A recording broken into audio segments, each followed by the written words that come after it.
Assalamualaikum warahmatullahi wabarakatuh. Selamat pagi pendengar akhir pekan hari ini di hari Sabtu tanggal 29 November 2025. Kita akan bersama di Beranda Asta Cita. Tema hari ini adalah pemerataan penyaluran makan bergizi gratis atau MBG. Dan sudah hadir di studio narasumber kita yaitu Mbak Diana Putri, koordinator dari Badan Gizi Nasional Sumatera Selatan. Dan nanti juga pendengar kita akan menghadirkan narasumber kita satu lagi via Zoom yaitu bersama pengamat ekonomi Sumatera Selatan Dr. M. Ihsan Hajri ST SMMM. Baik pendengar, bukan hanya kami berdua dan juga narasumber satu lagi via Zoom di sini, tapi juga mengundang Anda pendengar yang akan bergabung untuk ikut berdialog interaktif kita di Beranda Asta Cita. Silakan nanti di 36997 atau melalui WA Pro 1 0821 7927 9090 atau juga di RRI Digital. Baik, kita sapa dulu narasumber kita pagi hari ini ada Mbak Diana. Assalamualaikum Mbak Diana. Waalaikumsalam warahmatullahi wabarakatuh, Ibu. Iya, apa kabarnya hari ini? Alhamdulillah sehat. Sehat, terima kasih. Akhir pekan sudah diisi sama RRI nih pagi hari Siap. ini. Baik Mbak Diana, sampai dengan saat ini bisa cerita dulu nih bagaimana kegiatan dari pelaksanaan program dari pemerintah dalam MBG ini. Siap. Untuk sejauh ini program makan bergizi gratis khususnya di wilayah Sumatera Selatan, alhamdulillah kita sudah berjalan dengan lancar. Saat ini kita sudah ada sekitar 480-an SPPG yang operasional seperti itu, Bu. Baik, sudah banyak juga ya. Kalau awalnya bulan Januari 2025 yang lalu baru mulai itu bagaimana itu kelihatan? Untuk Januari itu kita baru ada satu SPPG ya. yang operasional. Sekarang sudah 100? Sekarang sudah 480-an. 480-an. Luar biasa nih, kemajuan yang luar biasa nih Mbak Diana. Baik, kita akan tahu dulu nih sama Mbak Diana bagaimana pencapaian dari program makan bergizi gratis khususnya di Sumatera Selatan ini. Pencapaian kita saat ini belum rata ya, Bu, di setiap kabupaten kota. Namun khususnya untuk wilayah Kota Palembang ini kita alhamdulillah hampir seluruhnya sudah menerima. Tapi mungkin terlewat-terlewat itu, makanya kita mengadakan tadi sinkronisasi atau pemerataan untuk menelusuri nih di setiap wilayah apakah sudah seluruhnya menerima atau tidak gitu. Baik, itu pencapaiannya sampai saat ini ya. Jadi mungkin masih ada beberapa titik yang belum ya. Siap. Oke. Untuk sampai saat ini jumlah penerima manfaat sudah tercatat berapa nih Mbak? Jumlah penerima manfaat itu khususnya di Sumatera Selatan kita sudah ada 13 itu Ya. kita sudah ada penerima 13.000, Ibu. Lebih ya. 13.642. Sampai dengan saat ini. Ya, termasuk tadi jumlah SPPG sudah lumayan banyak ya. Ini kelompoknya, Bu. Kelompoknya ya. Kita Baik. cek. Jadi itu ada beda pada penerima manfaatnya sendiri ya. Oke. Jadi kelompok. Jadi kan kita ada kelompok-kelompok PAUD, TK, SD. Oke. Sampai tingkat SMA ya. sampai tingkat SMA, Suka sekolah ada rakyat. sekolah rakyat juga. Oke. Kemudian kalau untuk upaya dari Badan Gizi Nasional sendiri mengejar target itu seperti apa nih Mbak Diana?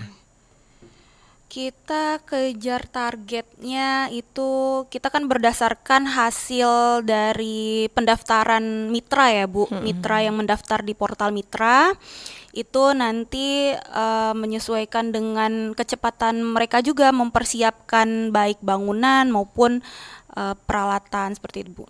Baru kita nanti kita operasionalkan. Ya, baik, tadi Mbak Diana menyinggung ada beberapa titik yang belum mungkin mendapatkan juga ya program ini. Nah, bagaimana dari Badan Gizi Nasional sendiri itu memastikan kalau penyaluran MBG itu lakukan secara merata gitu seluruh wilayah? Siap. Untuk kita memastikan SPPG atau penerima manfaat itu mendapatkan secara rata dan tidak ada yang terlewat, itu tadi kita membuat kegiatan sinkronisasi pemerataan. Kemudian kita juga melakukan pendataan seluruh kelompok tadi, kelompok sasaran dari mulai TK, PAUD, SD, SMP, SMA serta non pendidikannya kita ada ibu hamil, ibu menyusui, serta balita. Itu kita nanti akan kita datakan. Sebelumnya kita juga sudah meminta data ke data emis, data dapodik dari Dinas Pendidikan, kemudian kita juga minta data dari BKKBN untuk data 3B seperti itu, Bu.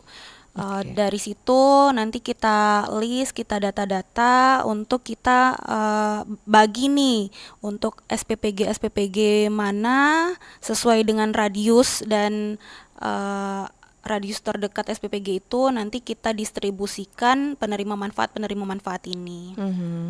Baik, kalau yang nerima itu kan pasti kita punya prioritas wilayah gitu ya, Mbak Diana ya. Nah, ada kriteria nggak sih kalau untuk menentukan misalkan Badan Gizi Nasional itu memastikan kalau wilayah ini prioritas utama gitu seperti apa?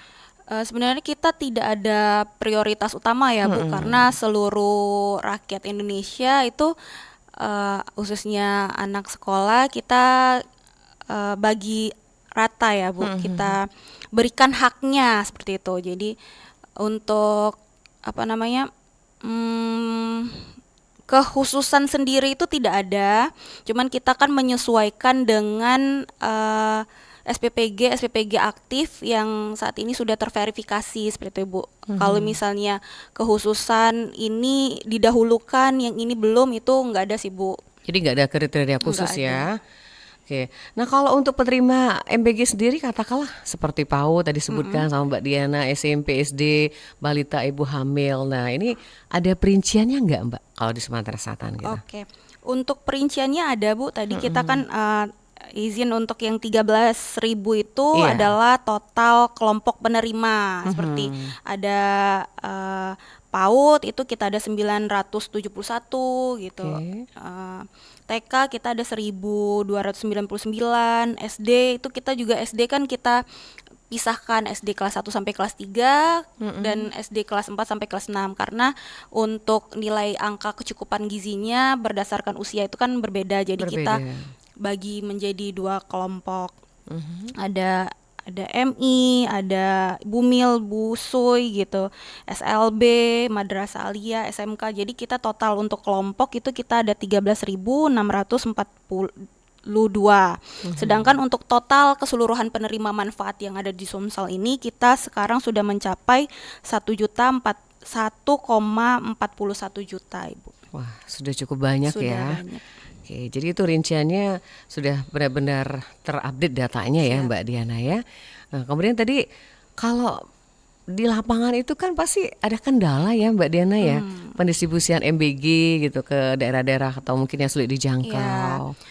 Untuk ya itu Pak Bu, kita banyak kendala di daerah-daerah, khususnya daerah-daerah yang mungkin jalannya itu ya Bu belum di aspal seperti itu, harus mengarungi sungai-sungai. Nah, mungkin itu kendala kami saat ini. Kemungkinan juga kita nanti akan koordinasi juga ke tim Satgas dari Pemda untuk bagaimana menyalurkannya supaya lancar, jalanan-jalanan yang mungkin belum di aspal seperti itu. Jadi karena kita banyak juga di daerah pelosok-pelosok ya Bu, jadi kita kalau misalnya musim hujan kayak gini penyaluran itu mobilnya kepater, masuk lubang seperti itu. Jadi untuk pendistribusiannya kita sering terhambat atau terlambat menuju ke sekolah. Oke, itu daerah terpencil ya. Daerah terpencil. Jadi ada kolaborasi dengan pihak Basarnas, pihak Satgas ya. Satgas. Kemudian juga untuk TNI Polri juga terkait. TNI Polri kita juga dibantu oleh TNI Polri dalam pemantauan pengawasan juga ya Bu. Pengawasan ya. Ya, jadi untuk seperti Babinsa, Babin Kantipmas itu kita membantu dalam pendataan juga gitu. Jadi supaya tadi tidak ada yang terlewatkan penerima manfaat ini. Ya, ketika terjadi seperti itu, alhamdulillah MBG-nya tersalurkan ke siswa ya? Siap, alhamdulillah Alhamdulillah ya. tersalurkan. Walaupun penuh perjuangan gitu ya Mbak Iya. ya. Baik. Nah kemudian kalau kita bicara soal monitoring juga nih dari Badan Gizi Nasional ya, untuk menilai apakah penyaluran itu sudah merata atau belum. Nah seperti apa monitoringnya nih Mbak Diana? Untuk monitoring kita kan saat ini melaksanakan evaluasi di setiap SPPG. Di SPPG ini mereka sudah mendistribusikan penerima manfaat ke mana saja. Nanti akan kita list, kemudian sisa-sisa kelompok mana saja yang belum mendapatkan itu nanti kita data, kira-kira kita masih butuh berapa SPPG lagi di wilayah tersebut, seperti itu Bu. Kalau misalnya pun tidak terjangkau oleh SPPG mitra aglomerasi, itu nanti kita akan bekerja sama dengan Satgas untuk mendatakan penerima manfaat untuk kita bangun namanya SPPG terpencil. Sudah ada juga itu? Saat ini kita sedang proses di Kabupaten Lahat sama Musirawas Utara. Untuk daerah terpencil ya. Baik pendengar, silahkan yang mau bergabung, kita buka line telepon di 369927 atau juga via chat WA Pro 1 0821 7927 9090. Ada narasumber kita di studio saat ini yaitu bersama Mbak Diana dari narasumber kita pagi hari ini di program Asia Cita berkaitan dengan bagaimana penyaluran distribusi untuk MBG tersebut. Baik, kita juga akan menghadirkan narasumber kita via Zoom yaitu pengamat ekonomi Sumatera Selatan Bapak Dr. M. Iksan Hajri ST SMMM yang akan kita ajak ngobrol nanti via Zoom. Kita silakan yang ingin bergabung di line telepon. Selamat pagi RRI. Selamat pagi Mbak Nadia. Iya, ini dari Batu Raja ya? Iya. Wah, kayaknya monitor nih libur-libur ya. Walaupun jauh masih monitor lagi di rumah santainya. Iya. Baik, ini ada narasumber kita Mbak Diana ini. Ya, saya ingin tanya masalah program makan gratis sekolah dengan ibu hasilnya sih kayak anak ya. Kalau saya boleh tanya, yang untuk anak sekolah itu apakah minum susu itu diberikan setiap hari? Susu ya? Ya, kan ada susu juga kan pelengkap 5 sempurnanya ya. Apakah itu tiap hari? Apakah itu seminggu sekali? Nah, itu. Kedua, Baik. kalau saya boleh tahu, anggaran dari makan gratis ini, apa itu dari APBN, apakah dari APBD, atau dari transfer ke daerah, atau pusat sudah menyerahkan anggaran itu kepada daerah, apa gimana ya?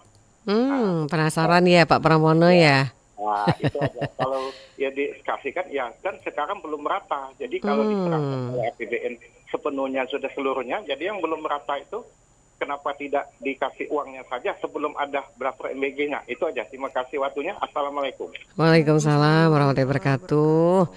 Baik, sebenarnya kalau untuk pertanyaan kedua, Mbak Diana bisa menanggapi ya walaupun memang tapi ditahan dulu Mbak Diana untuk menjawab pertanyaan Pak Pramono. Kita ke line telepon dulu. Selamat pagi.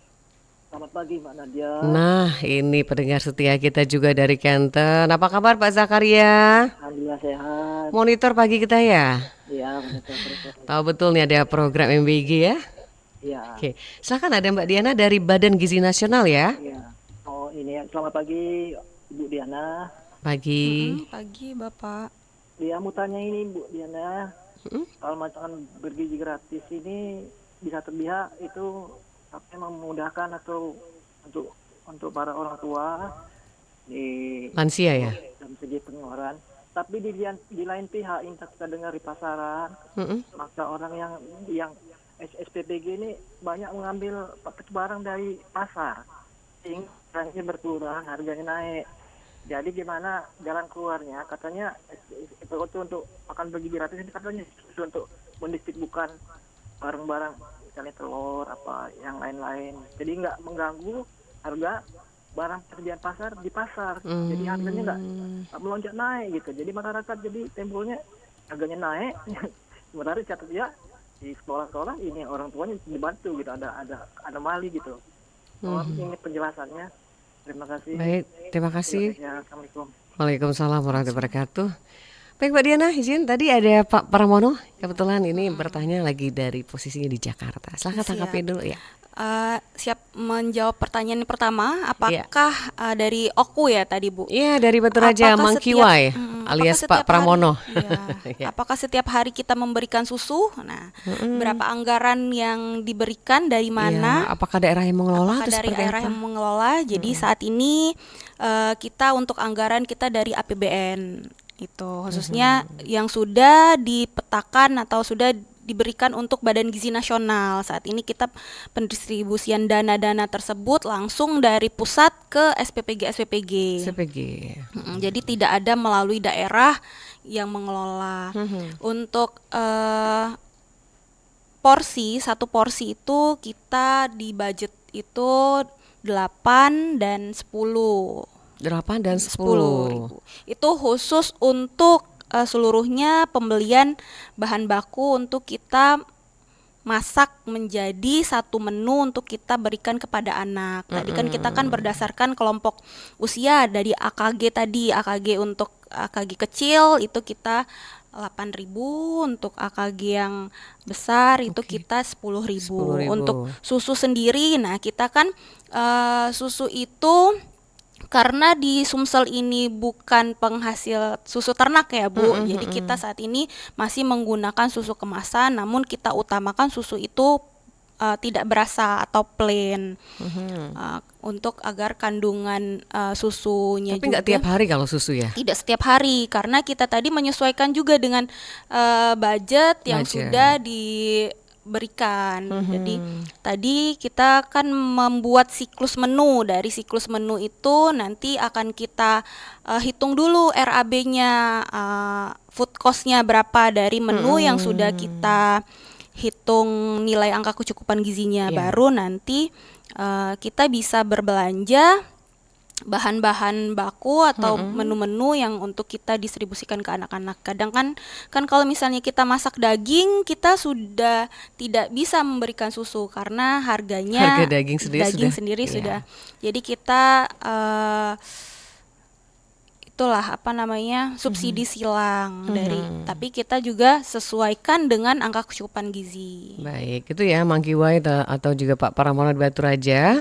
Nah, Pak Zakaria di Kenten, itu kalau bisa belanjanya jangan ngambil dari pasar. Itu gimana itu Mbak Diana? Jadi untuk saat ini karena kita proses, nanti kan kita adanya SPPG ini juga kan nanti dari pemerintah sudah membuat namanya Koperasi Merah Putih Bu. Nah nanti dari Koperasi Merah Putih itulah sebagai wadah atau tempat untuk para petani, peternak, nelayan itu mendistribusikan bahan-bahan hasilnya itu ke BUMDes atau koperasi-koperasi ini. Nanti SPPG ini agar tidak mengganggu dari pasar-pasar. Jadi berbelanjanya langsung didistribusikan dari BUMDes atau BUMDesma koperasi yang ada di desa-desa seperti itu Bu. Jadi kalau sekarang belum seperti itu? Saat ini kita sedang proses menuju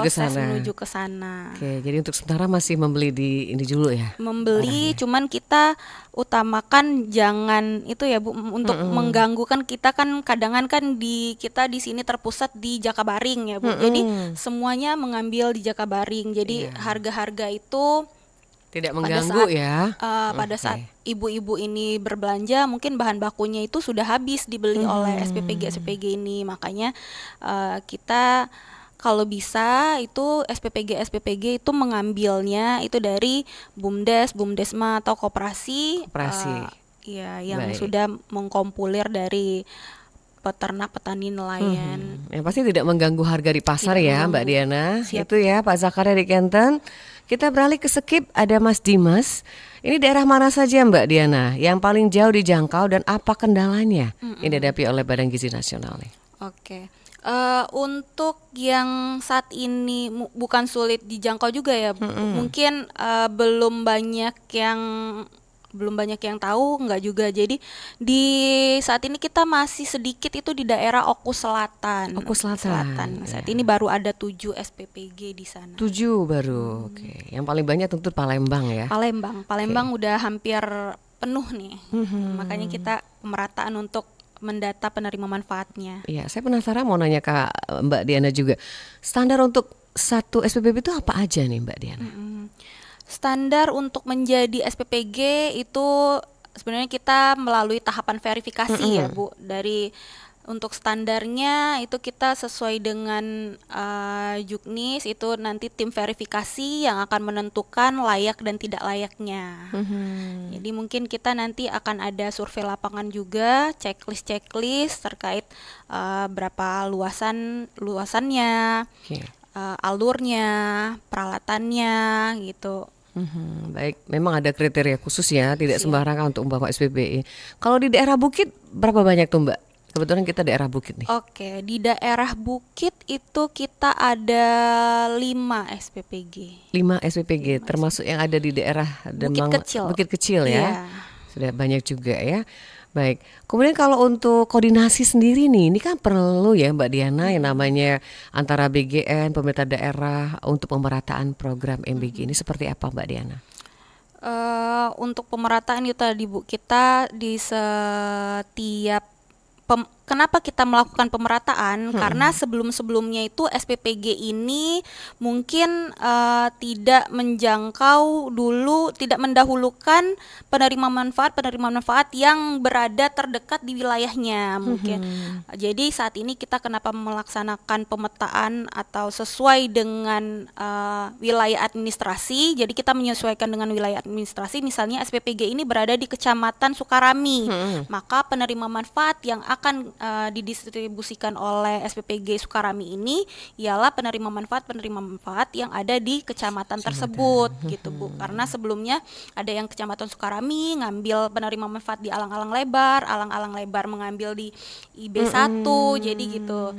Nah, sekarang kita kembalikan lagi ke wilayah administrasi masing-masing. Jadi puskesmas itu yang membantu juga, mereka tidak bingung apabila nanti untuk membantu IKL-nya dan yang lain-lain seperti itu. Jadi harus ada pemerataan di situ dan koordinasi yang penting ya. Jangan sampai nanti wilayah ini jauh banget ngambilnya ke daerah yang lain.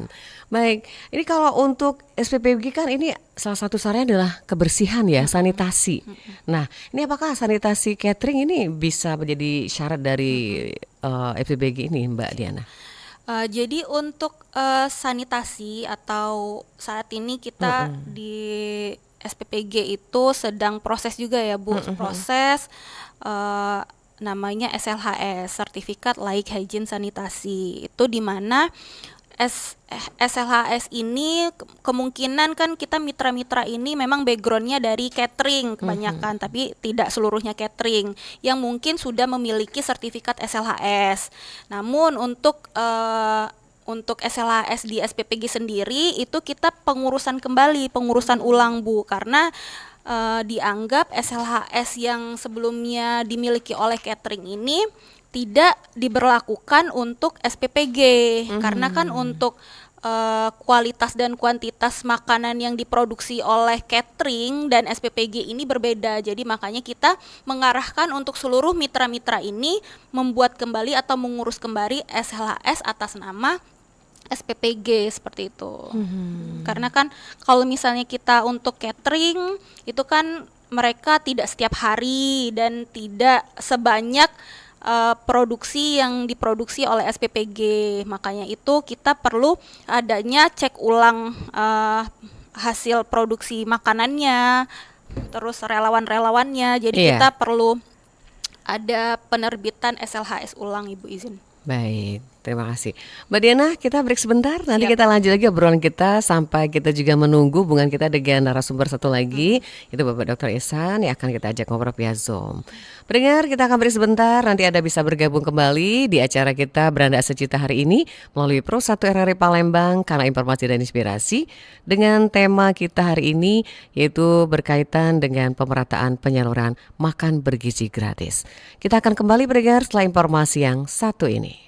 Duh, anak mama, selesai sarapan kok tambah ganteng, makin besar dan tinggi sekarang ya. Tapi Ma, kenapa teman aku badannya kecil? Kan umurnya sama. Oh ya? Penyebabnya sih bisa banyak hal nak. Tapi nanti teman kamu mama yakin pasti nambah tingginya. Makanya dari sekarang ajak teman-teman kamu untuk makan makanan sehat yang ada vitamin dan gizinya. Gampang kan? Oh, jadi aku harus bilang ke teman-teman supaya makan makanan yang bergizi. 100 buat kamu. Pinter deh anak mama. Jangan lupa ya, ingetin teman-teman kamu di sekolah. Oke, Ma, harus rajin makan buah dan sayur juga berarti. Biar nanti sehat dan tinggi kayak superhero. Seneng ya dengar anak tumbuh sehat, kuat, dan ceria. Ini pasti menjadi impian setiap orang tua. Persiapkan semuanya sejak dini. Bergerak bersama, cegah stunting. Jangan biarkan stunting mencuri masa depan anak kita.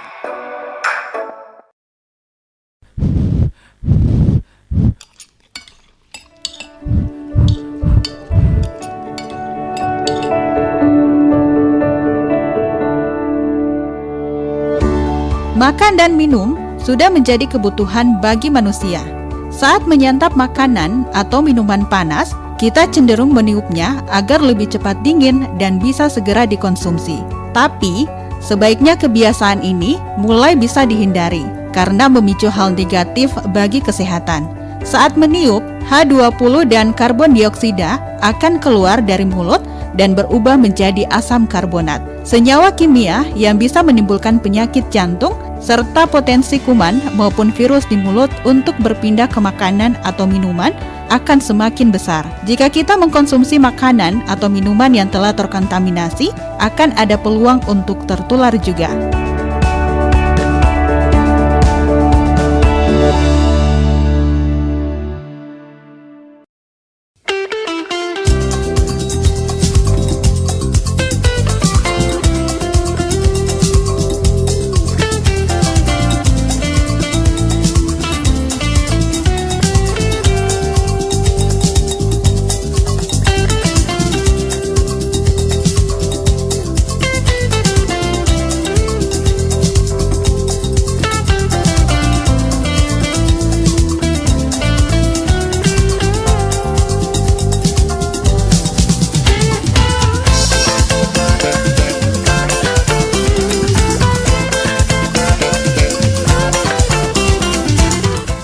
Pendengar masih bersama Branda Astacita bersama Prosaterir Palembang dengan narasumber kita yang ada di studio Mbak Diana Putri, Koordinator BGN Sumsel.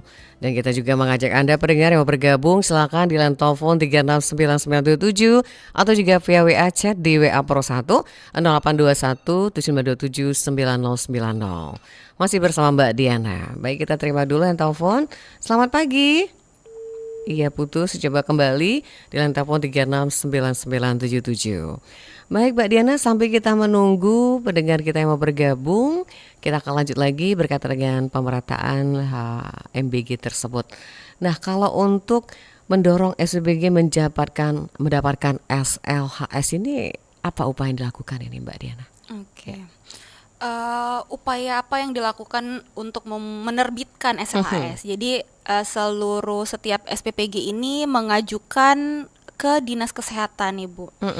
Mengajukan untuk penerbitan SLHS, kemudian mereka harus melaksanakan pelatihan penjamah makanan dulu, harus diinspeksi lingkungan dulu SPPG-nya, kemudian harus cek lab air, kualitas air, dicek kualitas hasil produksi makanannya juga, kemudian harus dicek juga kesehatan relawannya, harus dicek juga di swab peralatan masak dan peralatan makannya, itu sih Bu. Banyak Baru persyaratan nanti ya. persyaratan-persyaratan itulah yang nanti dimasukkan sebagai syarat penerbitan SLHS di Dinas Kesehatan. Berapa jumlah nih SPBG yang sudah mendapatkan SLHS ini Mbak Diana? Saat ini kemarin report dari Dinas Kesehatan Provinsi itu kita lumayan sudah banyak ya Bu, sudah sekitar 50%-an itu sudah Mendapatkan mendapatkan SLHS. SLHS dan sudah banyak juga yang saat ini sedang proses. Jadi kan untuk menerbitkan SLHS itu kan kita harus tadi melakukan tahapan-tahapan pelatihan penjamah makanan dulu, harus mengajukan lab relawannya dulu. Berapa lama durasi Instruksinya. waktu menentukan itu Mbak Diana? Untuk durasinya itu beda-beda ya Bu, Beda-beda tergantung dengan kecepatan SPPG masing-masing melaksanakan persyaratan-persyaratan ini. Semuanya gratis kan untuk menuju itu? Atau butuh? Gratisnya mungkin gratis ya Bu untuk penerbitan SLHS itu sendiri, mungkin nanti lebih dinas kesehatan yang bisa menjawabnya. Baik. Kemudian untuk kita beralih ke data penerima MBG yang akurat dan mutakhir ini, bagaimana nih dari Badan Gizi Nasional untuk pemutahiran data ini sendiri? Untuk pemutakhiran data kita di provinsi itu kita kan saat ini sudah ada KPPG, saya sendiri koordinator untuk Sumsel, kemudian di setiap kabupaten kota kita juga ada namanya koordinator kabupaten kota, dan saat ini kita setiap kecamatan ada namanya kapok juga Bu. Jadi pemutakhiran data itu kita dibantu oleh kapok-kapok juga untuk menelusuri nih. Ketua kelompok ya? Ketua kelompok di setiap kecamatan itu menelusuri penerima manfaat dan SPPG yang ada di kecamatan tersebut. Baik. Baik, silakan yang mau bergabung. Kita buka line telepon dulu di 369977. Silakan pendengar kita. Ada Mbak Diana, ini koordinator dari Badan Gizi Nasional, ingin bertanya. Ya, kita terima dulu. Oh ya, cukup jauh nih dari Sorong. Selamat pagi. Iya, putus ya? Oke, dicoba kembali Pak Ramadan yang ada di Sorong. Walaupun jauh, tetap monitor kita di acara pagi hari ini. Selamat pagi. Halo? Halo, terputus. Iya. Oh, Mbak Nadia. Iya, sudah tergabung. Selamat dinas pagi, salam sehat selalu. Oke. Semoga selalu mendapat keberkahan Allah. Amin. Makasih Pak Ramadan. Dokter siapa ya? Bukan dokter ini. Ahli gizi. Ini dari Badan Gizi Nasional Mbak Diana. Oh iya, ahli gizi. Kalau DS2 sama dengan dokter kan. Dokter ahli. Disapa dulu Mbak Diananya Pak Ramadan. Oh iya, selamat pagi Mbak Diana, salam sehat selalu ya. Selamat Amin. pagi Bapak, Pagi, salam kenal. Ini tentang MBG ya. Iya, baik. Ya, kalau saya lihat MBG ini sudah berjalan berapa setahun ya, kurang lebih ya. Dari Januari menuju 1 tahun. Ya, saya pikir ini secara logika rasa cukup membantu dan sangat perlu ya, karena maaf kata saja mungkin ada anak-anak yang tadinya banyak juga yang orang tuanya kurang mampu, sehingga selama dia mungkin dari 0 sampai usia SD 6 tahun 7 tahun dia mungkin tidak diberi gizi dengan baik atau dengan penuh sesuai anjuran ahli kesehatan gizi kan. Ya, tapi sekarang setelah diberi MBG kan berarti udah gizinya terpenuhi dan orang tuanya juga senang. Itu bagus sih.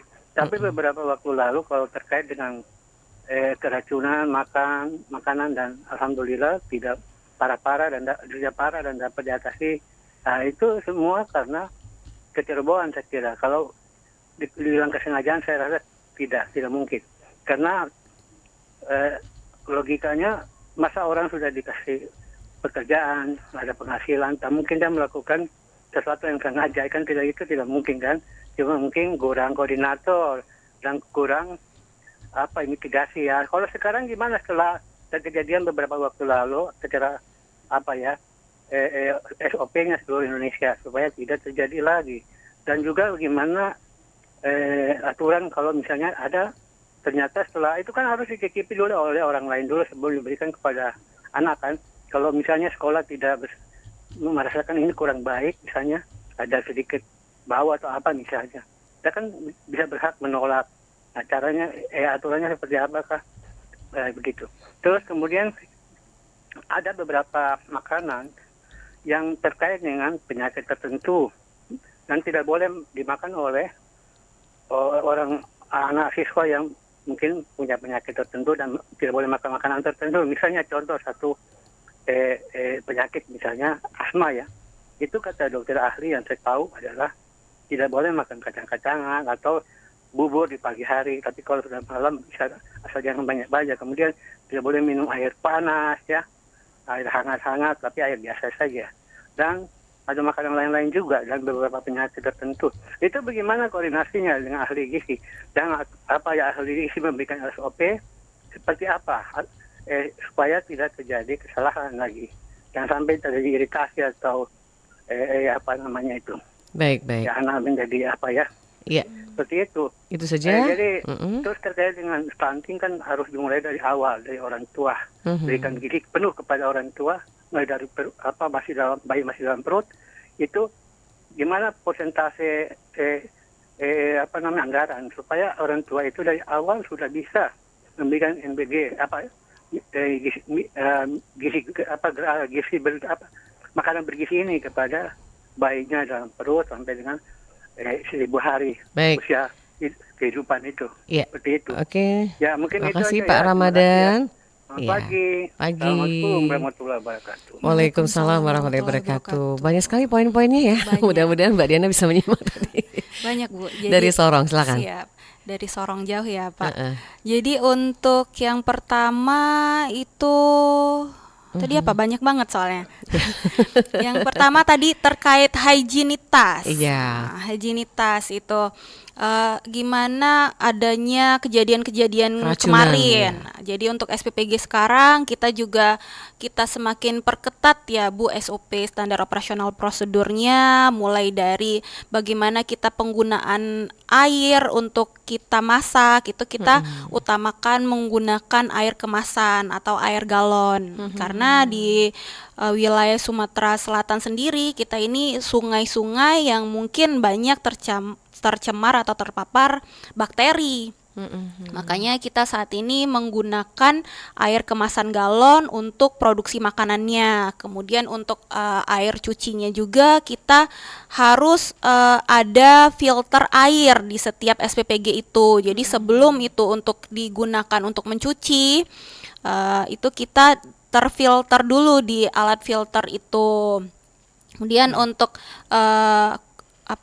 hygiene setelah alat makanan ini dicuci juga kita sekarang tidak hanya sterilisasi menggunakan air panas, kita seperti kita inkubasi gitu Bu, seperti kita oven gitu untuk mematikan bakteri-bakterinya. Itu untuk pencegahan yang double ya Bu, yang saat ini kita laksanakan. Itu untuk higienitas. Sekarang juga kita mewajibkan SPPG ini untuk melaksanakan SLHS, kemudian halal, kemudian kita juga saat ini sedang proses juga HACCP, Hazard Analysis Critical Control Point itu mulai dari tahapan penerimaan bahan baku sampai kita distribusikan.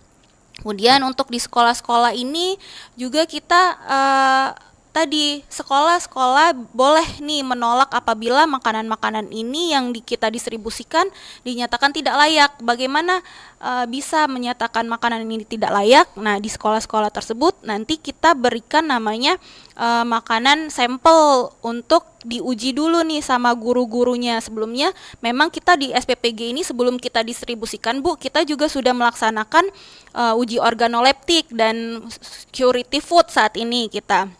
Security food kita cek dulu di SPPG, apabila dinyatakan layak kita distribusikan. Nah, di rentang waktu distribusi ini kan kemungkinan ada juga bisa terjadi kontaminasi ya Bu, makanya kita berikan juga kesempatan untuk di sekolah ini melakukan uji juga sebelum dibagikan ke anak-anak ini. Kita berikan beberapa sampel untuk guru-guru ini mencicipi atau menguji organoleptik terkait bau, rasa, aroma, seperti itu dari penglihatan apakah masih layak atau tidak. Baru nanti di situ mereka ada form juga yang kita berikan untuk mengecek nih nanti setelah aman baru mereka dipersilakan untuk mendistribusikan atau membagikannya ke anak-anak. Baik. Ada lagi Kemudian, tadi pertanyaannya? Pertanyaan lagi kalau anak-anak tadi ada kelainan gitu. Oke, untuk apabila ada Penyakit kelainan atau penyakit lain itu sebelum kita distribusikan itu kita setiap SPPG melaksanakan assessment namanya. Assessment di mana kita data nih anak-anak, berapa jumlah anak-anak laki-laki, perempuan, kemudian adanya alergi-alergi atau penyakit lain yang mereka tidak bisa mengkonsumsi suatu makanan, itu kita assessment dulu atau kita data dulu, Ibu. Baik, itu ya untuk Pak Ramadan di Sorong. Iya, Ini ada untuk tadi juga ada terkait Tentang- ibu-ibu. Benar nih bapaknya paham terkait kita juga mencegah atau penurunan stunting nih, atau stunting. kita juga mencegah adanya stunting di Indonesia dengan cara kita memperhatikan asupan gizi ibu hamil seperti itu, karena ibu hamil itu akan menentukan anaknya lahir sehat. Jadi sebelum 1000 hari pertama kehidupan tadi, sebelum anaknya lahir sampai anaknya lahir kemudian tumbuh 2 tahun ya Bu, di bawah 2 tahun itu membutuhkan asupan yang memang benar-benar kita perhatikan untuk menentukan tadi nilai gizinya, perkembangannya, motoriknya seperti itu, agar tidak ada lagi anak-anak yang stunting di Indonesia ini. Baik, terima kasih ya Pak Ramadan. Mudah-mudahan sudah bisa monitor. Kita kalian telepon dulu. Selamat pagi. Iya, putus. Sebelum kalian telepon ada yang masuk via WA nih, Mbak Diana dari Indralaya, dari Bapak Ahmad ya. Ini masih kaitannya dengan keracunan MBG. Ini kok bisa terjadi gitu di daerah? Apakah ini adanya lemahnya pengawasan gitu? Seperti apa Mbak Diana? Oke. Kenapa adanya KLB gitu?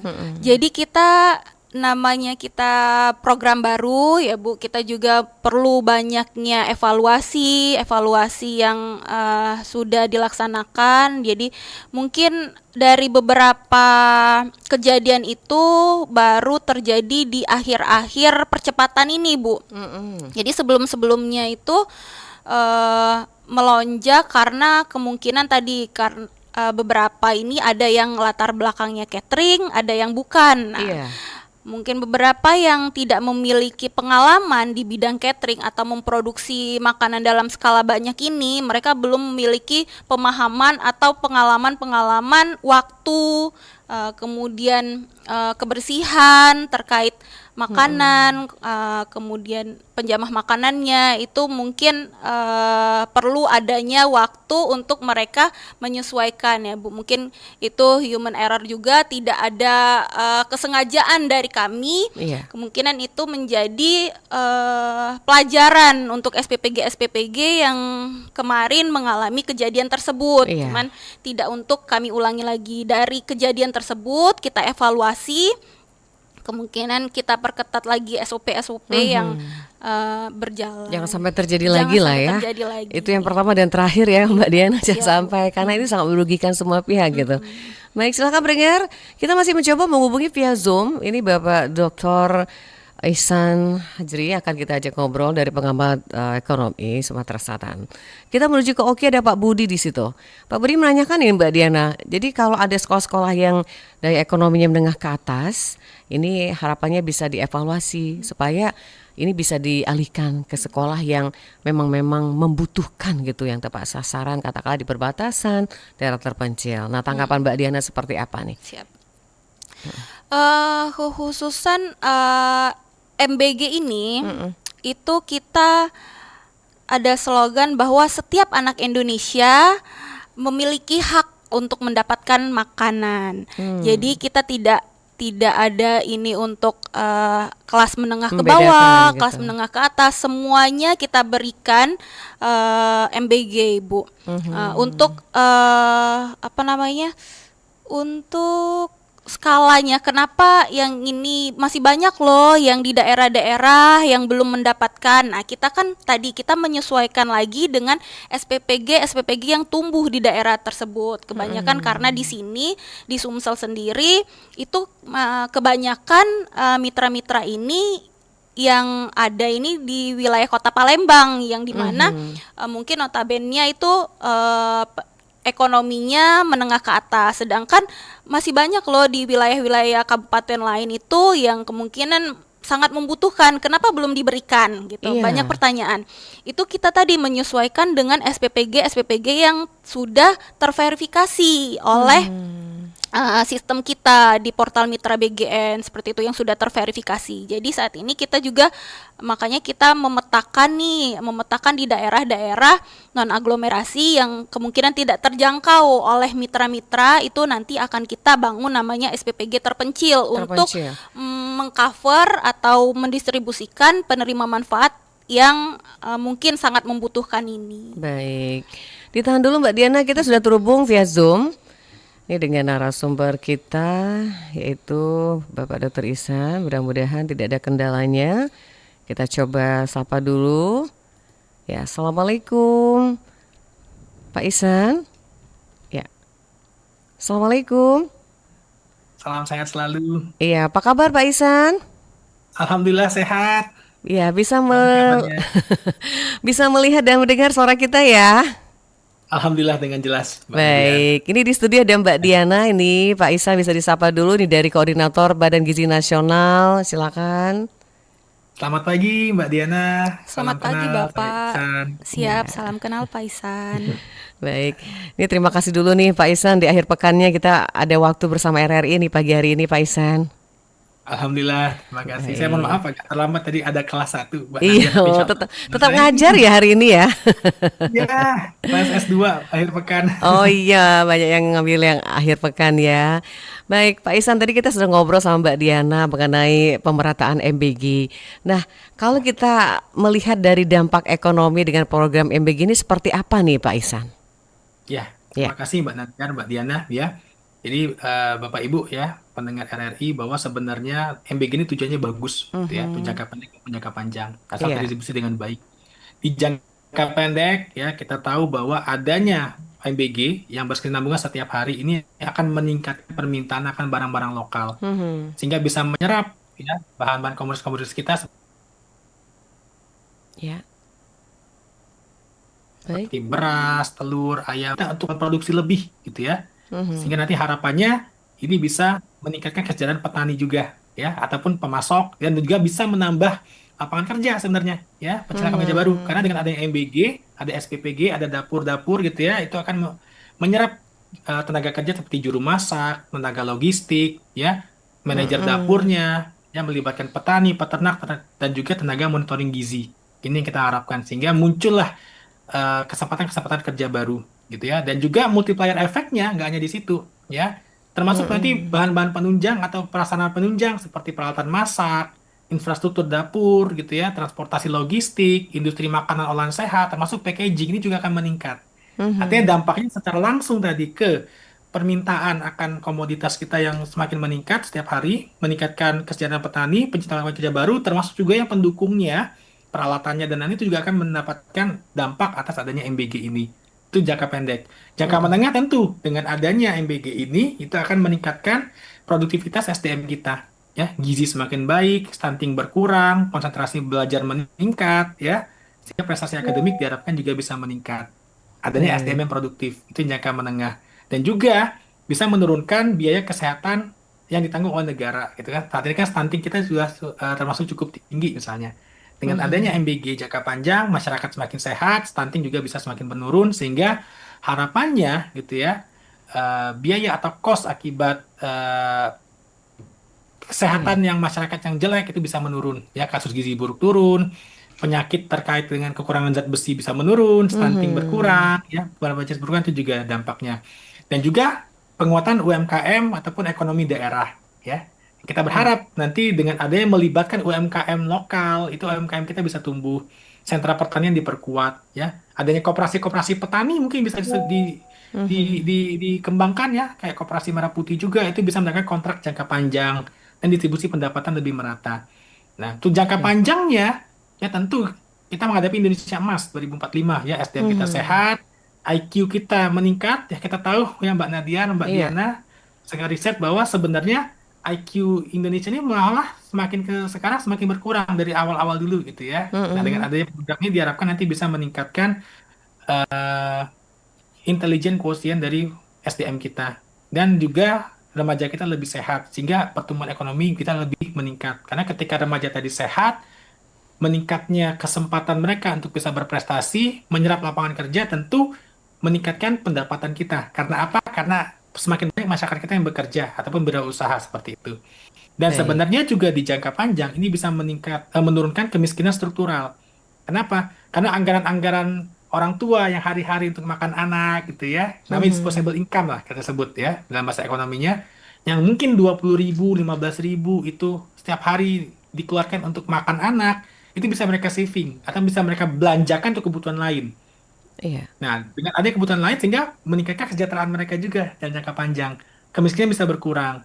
Dan juga dengan adanya peningkatan untuk belanja di sektor lain, ini bisa membantu roda perekonomian juga berjalan, ya. Nah, ini sebenarnya yang kita harapkan, ya, dampak bagi jangka pendek, jangka menengah, jangka panjang. Tapi dengan catatan ini dimanage dengan baik dan memang berdampak langsung bagi masyarakat seperti itu. Baik, Pak Ihsan, kalau Pak Ihsan melihat dari pengamatan Pak Ihsan sendiri, untuk pemerataan MBG ini seperti apa nih Pak Ihsan? Ya, terima kasih ya. Memang kita di early stage ya, tahap awal, tentu banyak tantangan. Ya, saya yakin banyak tantangan dan ini perlu komitmen yang memang serius ya dari atas sampai ke bawah. Ya, memang untuk tahap awal ini ya kita berharap sebenarnya kita bisa memetakan dulu sebenarnya ya mana yang sangat membutuhkan MBG, mana yang mungkin prioritasnya mungkin bisa selanjutnya gitu. Ya, sebagai contoh mungkin daerah 3T atau daerah dengan stunting yang tinggi. Nah, ini perlu perhatian khusus dulu, ya. Iya. Karena kita ini kan kalau saya lihat ya memang seperti mengadakan hajatan setiap hari, ya. Kadang-kadang hajatan kita mau kondangan aja itu setengah tahun persiapannya gitu ya. Nah, ini Iya, setiap iya, hari. benar. Tentu kita yakin dengan sekarang kan udah mulai nih muncul SPPP baru, ya dapur-dapur umum yang baru, ini tentu sedang berproses. Nah, mungkin untuk tahap awal ini kita selesaikan dulu yang memang stuntingnya tinggi, ya, yang daerah 3T dulu. Itu menjadi concern kita. Sambil bertahap nanti tahun depan kita perluas lagi, ya, dengan daerah-daerah yang mungkin skala prioritasnya mungkin bisa lebih kita kita luaskan gitu ya, sampai nanti masuk ke kota-kota yang lebih besar misalnya. Nah, ini perlu. Atau kota-kota besar kita petakan mungkin daerah-daerah pinggiran dulu mungkin. Ya, Iya. sehingga nanti distribusinya bisa berjalan sambil meningkatkan jumlah SPPG, tenaga kerja dan lain-lain. Nah, Baik. atau kita bisa masuk dulu ke tempat yang sangat miskin dulu, atau keluarga yang sangat miskin dulu itu juga bisa, gitu. Jadi, sambil bertahap, karena kita tahu tantangannya besar sekali. Indonesia ini kan 17.000 pulau, ya. Ada 38 sekarang ya, 38 provinsi, ya dengan Iya. macam-macam karakteristiknya, dengan macam-macam eh, tantangan logistik distribusinya, ada daerah pegunungan, ada daerah yang harus dijangkau dengan pulau, dengan kapal, gitu ya, dan Baik. lain-lain. Tentu tantangan besar. Dan kita berharap ini bisa jalan baik. Tapi kalau tadi pemerataan tadi kita berharap untuk supaya tepat sasaran dulu gitu ya.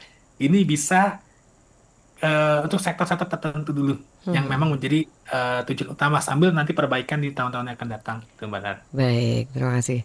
Kita ke Mbak Diana dulu nih. Ada pertanyaan dari Pak Andi di Pusri. Kenapa BGN itu tidak melibatkan lulusan gizi atau program ini berjalan profesional? Karena banyak mungkin pegawai MBG yang belum paham mengenai gizi. Nah, ini seperti apa Mbak Diana? Untuk kenapa kita tidak melibatkan gizi, kata siapa? Ah. Iya. Ya, jadi kita satu SPPG itu wajib ada namanya ahli gizi. Ahli gizi ya, Ahli berarti gizi. ada ya Jadi Pak Andi ya. setiap SPPG itu kita ada ahli gizinya yang mengatur siklus menu, Oke. menentukan nilai gizinya. Tadi kan harus menghitung angka kecukupan gizi untuk masing-masing kelompok itu. Jadi kita untuk memanajemen juga critical control point di dapur, mulai dari penerimaan bahan baku sampai makanan itu distribusikan, harus dicek juga kualitas kuantitasnya, kemudian dicek juga organoleptik dan food security-nya. Itu kita membutuhkan ahli gizi untuk melakukan itu semua. Jadi Baik. bukan kita tidak melibatkan, justru kita sangat Membutuhkan dan dan melibatkan. Iya, baik. Kalau Pak Ihsan sendiri menanggapi tentang SDM katakanlah disinggung tadi lulusan-lulusan yang terbaik lah di ahli gizinya. Seperti apa nih Pak Ihsan? Apakah ini sangat mendukung dengan program ini? Ya, benar ya. Saat ini kan kita banyak sekolah kesehatan gitu ya, yang mungkin nanti kita nggak pungkiri lah, ya banyak malah ahli-ahli gizi yang mungkin karena lapangan kerja sebelumnya terbatas, mereka nggak bekerja sesuai dengan bidangnya gitu ya. Baik. Nah, dengan adanya program MBG ini sebenarnya ini bisa membantu link and match-kan antara lulusan yang memang tersedia ya atau supply, kita bilang supply tenaga kerja, dengan nanti pemanfaatannya langsung ke masyarakat dengan ada MBG ini gitu ya. Dan tentu saya pikir ya dengan kebijakan pemerintah juga untuk menambah apa namanya program studi bidang kesehatan gitu ya, selain dokter, ahli gizi, perawat dan lain-lain, itu tentu akan membantu sekali ya untuk mendukung ini juga.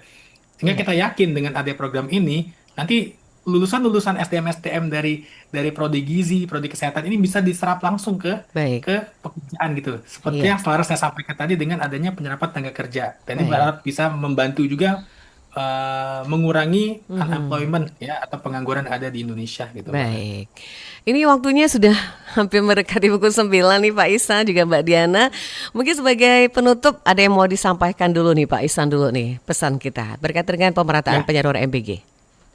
Ya, terima kasih. Ya, kita pada dasarnya ya, saya sebagai bagian dari masyarakat gitu ya, menyambut baik dengan adanya program-program prioritas ya yang memang dijanjikan oleh Presiden Prabowo dan Bapak Gibran ya, bahwa MBG ini menjadi hal yang saat ini prioritas sekali gitu ya, dan kita bersyukur program ini sudah mulai jalan ya. Namun beberapa tantangan kita yakini memang terjadi gitu ya. Dan kita berharap nanti dengan perencanaan yang baik, dengan adanya Badan Gizi Nasional, dengan semakin tertatanya nanti pola tata kelola dan lain-lain dari MBG ini bisa semakin memperbaiki ya kualitas SDM di Indonesia. Dan yang paling penting adalah kita berharap kita sebagai masyarakat juga akan mengawasi pelaksanaan ini ya, bahwa ini program nasional ya, tentu tidak cukup pemerintah saja yang hanya bertanggung jawab, tapi kita sebagai masyarakat ya, kalau konsepnya pentahelix tuh Mbak Nadiar Iya. ya, ada pemerintah, ada masyarakat, ada media juga, gitu, ada akademisi. Kita Baik. bersama-sama mengawal program ini Iya. sehingga program ini bisa meningkatkan kualitas SDM dan pada dasarnya nanti bisa membantu ekonomi kita mencapai 8% nanti di akhir tahun Baik. 2030. Oke. Terima kasih ya Pak Ihsan sudah mengganggu waktunya ini di akhir pekan bersama RRI. Terima kasih banyak. Sukses selalu ya Pak Ihsan ya. Terima kasih Mbak Nadia. Baik, ya. Ya. Oke, Mbak Diana, mungkin ada pesan penutup nih di acara Oke. kita pagi ini ya, Asa Cita. Siap. Untuk pemerataan penerima manfaat khususnya di wilayah Sumatera Selatan ini kita tidak membedakan mana yang ekonomi rendah, ekonomi tinggi, tidak mengutamakan bukan kita tidak mengutamakan yang membutuhkan, namun kita juga terkendala terkait tadi infrastruktur yang mungkin ada di kabupaten-kabupaten atau wilayah-wilayah terpencil lainnya. Itu kita sudah berusaha bagaimana kita mendistribusikan MBG ini secara merata di seluruh wilayah. Di mana saat ini kita sudah memetakan juga di SPPG untuk wilayah terpencil. Kita juga sudah berusaha melalui Pemda-Pemda. Iya. Itu kita membuat SPPG lahan Pemda, kemudian kita juga bekerja sama dengan mitra-mitra yang membangun yang sudah membantu membangun SPPG di wilayah seperti itu, Bu. Jadi harapan dari kami itu seluruh penerima manfaat yang mungkin saat ini belum menerima MBG itu mereka mohon untuk bersabar. Jadi kita juga sedang berusaha dalam pembentukan SPPG agar seluruh penerima manfaat ini menerima dan rata di seluruh wilayah khususnya Sumatera Selatan. Baik, terima kasih Mbak Diana Putri sudah bersama kita pagi ini dan mudah-mudahan pelaksanaan MBG ini ke depan akan lebih baik dan lebih sukses ya Mbak Diana. Tetap semangat dan terima kasih. Assalamualaikum warahmatullahi wabarakatuh. Waalaikumsalam warahmatullahi wabarakatuh. Baik pendengar, selesai sudah program kita hari ini Beranda Asa Cita dengan tema pemerataan penyaluran MBG bersama Mbak Diana Putri, Koordinator BGN Sumsel, dan Bapak Dr. M. Ihsan Hajri ST, SMMM, Pengamat Ekonomi Sumatera Selatan yang sudah bersama kita via Zoom tadi dengan tema pemerataan penyaluran MBG. Tidak lupa kami ucapkan terima kasih untuk pendengar kita sudah bergabung hari ini. Ada Pak Kiwai di Batu Raja, Pak Zakaria di Kenten, Pak Ramadan di Sorong. Walaupun tadi ada satu pertanyaan via WA yang belum kita jawab, nanti kita kirimkan ke Mbak Diana ya. Terima kasih juga Mas Dimas ya di Skip, ada Pak Ahmad di Indrahaya dan Pak Budi yang ada di Oki yang sudah bergabung via WA melalui Pro 1 RR Palembang. Untuk Anda sudah monitor juga di channel YouTube kita di Pro 1 RR Palembang. Baik pendengar, kami cukupkan sampai di sini program Asta Cita hari ini. Terima kasih kebersamaan Anda, semoga penuh manfaat, tetap semangat, dan kami tutup dengan ucapan wassalamualaikum warahmatullahi wabarakatuh.